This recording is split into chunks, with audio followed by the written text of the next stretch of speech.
Hello everyone, আসসালামু আলাইকুম। কেমন আছেন আপনারা সবাই? আশা করি ভালো আছেন। আমি হালিমা আক্তার তমা আজ আপনাদের সাথে আলোচনা করব ফৌজদারি কার্যবিধি থেকে দণ্ড কার্যকরীকরণ প্রসঙ্গে এই টপিকটি নিয়ে। তো আমাদের ফৌজদারি কার্যবিধির ধারা 381 থেকে শুরু করে ধারা 400 পর্যন্ত আলোচনা করা হয়েছে। তো আমার আজকের এই ক্লাসটি হলো পার্ট 3। যারা যারা পার্ট 1 এবং পার্ট 2 ক্লাসগুলো মিস করেছেন তারা অবশ্যই প্রিভিয়াস ক্লাস রেকর্ডগুলো দেখে নেবেন। তো আজকের ক্লাসের মূল আলোচনা হবে ধারা 386 এই ধারাটি নিয়ে, যেখানে বলা আছে জরিমানা আদায়ের জন্য পরোয়ানা জারি। আচ্ছা, তো ধারার ভেতরে বিস্তারিত বর্ণনা করার আগে কিছুটা আমরা দণ্ডবিধির দিকে ফিরে যাই, পেনাল কোড।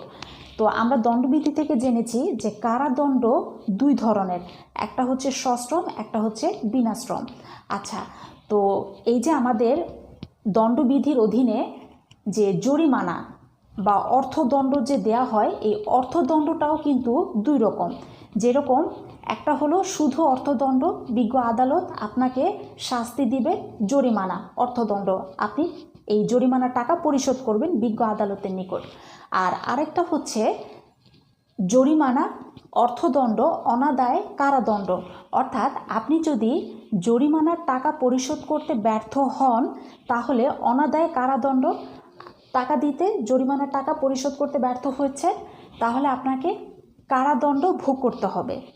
তো এখন কথা হলো যে আপনাকে অর্থদণ্ড দিয়েছে বিজ্ঞ আদালত, তো যেহেতু শুধু অর্থদণ্ড দিয়েছে, এখন এই জরিমানার টাকাটা দুইটা উপায়ে বিজ্ঞ আদালত আপনার কাছ থেকে আদায় করে নিতে পারবেন। তো সেই দুইটি উপায় ধারা 386 এখানে বলা আছে।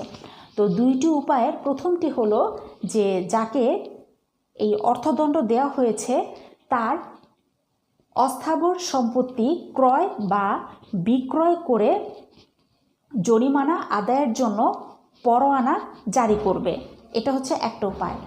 আর আরেকটি উপায় আছে, দ্বিতীয় উপায়, সেটা হলো যে এই অভিযুক্ত ব্যক্তি বা অপরাধী যাকে অর্থদণ্ড দেওয়া হয়েছে তার স্থাবর এবং অস্থাবর উভয় প্রকার সম্পত্তি আমাদের সিপিসি দেওয়ানি কার্যবিধির অনুযায়ী যেটা হবে পরোয়ানা কার্যকর করে জরিমানা আদায়ের জন্য জেলা কালেক্টরকে নির্দেশ দিবে আদালত। আচ্ছা, এই দুইটি উপায়ে বিজ্ঞ আদালত এই জরিমানার টাকাটা আদায় করতে পারবেন। তো মনে রাখবেন